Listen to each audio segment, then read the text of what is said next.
Then all the Tibetan new generation intellectuals think. Also, Tibetan classical literature is not suitable, not so attractive, not so suitable to express themselves. That's why they start to learn modern, so-called modern literature from Chinese. Then we had from 83, actually end of the 70s, start Tibetan literature new movement. That's these days really strong. And the modern novel, short story, and free verse poems, all of them start in 80s, and still these days getting stronger, and more people, the writers come out. And before I used to count some poems, how many poems we have, poets, and we have a database used here, and that's, I think, 98, I did 1,000 poems, more than 1,000 poems.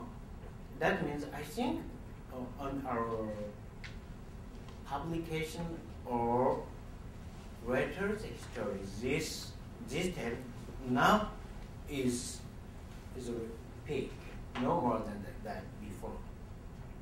It's really huge number.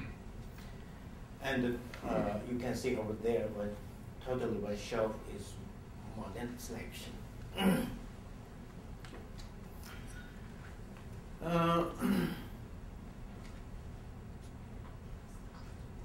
Also, we go to the research magazines. Yeah, and also this time something happened is that something like different before. Before, something translated into Tibetan, then everybody read it.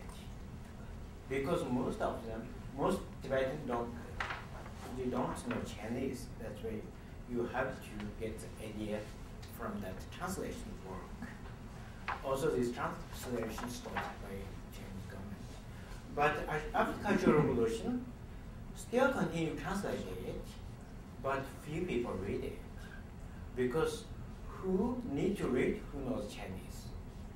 Even the translator himself, when he translated it, doesn't mean people to read, he just wants to translate. That's all, because most people read Chinese, and not necessarily read it. So that causes problem is that it's more hard to unify new terminology. Then he knows Chinese, he can translate, she can translate. Then everybody disagree each other. Okay, I give her a name, you give her a name. And these days, even start to translate the Western, we have a big collection of Western literature translations. And the Western philosophy, you have over there, and about 20 books now. But if somebody knows Chinese, then easy to understand reading Chinese. If you read Tibetan, hard to understand because the terminology is not unified, and everybody make a translate. That's this days problem. One thing is not unified. One thing is reduced the necessity of translation. So most people read Chinese, speak Chinese. So all the people, they don't care. I don't think you Western or whatever. No, also Chinese communists don't force you to learn something. Even they don't care. Communists serious.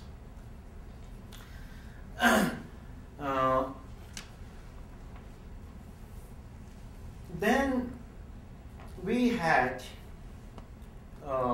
these days we have then new literature magazines.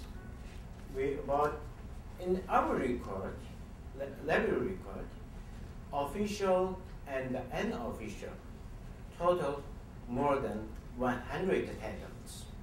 That's a lot. And also individual publications, not official publications. A lot of publications these days. But these days is when, because young generation eager to, there's media and chance and everything express themselves, and a lot of books come out.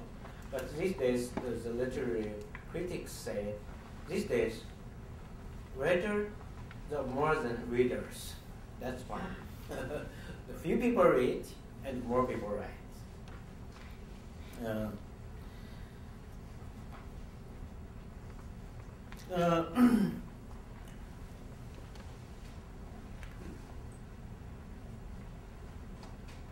Yeah, now the Tibetan language only stays these days. Stays in teach, research, and writing. Writing is mainly not related with administration and that kind of stuff. Just essays, literary work. That's all. That's why we can say pretty alive, this language alive, but powerless. That's this days situation, and all Tibetan leaders on the position, they know Chinese, and the Chinese are really good. And the high leaders are Chinese. That's why power is reduced, but more alive. That's these days. And now we take a look a little bit Tibetan in exile. I think here Tibetans, everybody here heard a statement made by His Holiness just recently in Tibetan Children's Village. Said, now that it is a common knowledge that Tibetan language in Tibet much better than in exile. Yeah, that's just recently, last month, he made this statement. This is actually was true, clear, since 1979. It's clear. And but some way people didn't see it or not didn't want to see it. When start new arrival, new escapers went to India, then everybody feel a little shocked. Why so few writers in exile? They have such good school system, and all of them educated, and that's a fact. Now, I think His Holiness for them said that, and that's now became clear. And now we don't, we look back, it's hard to say, but the people think why it became like this. One thing,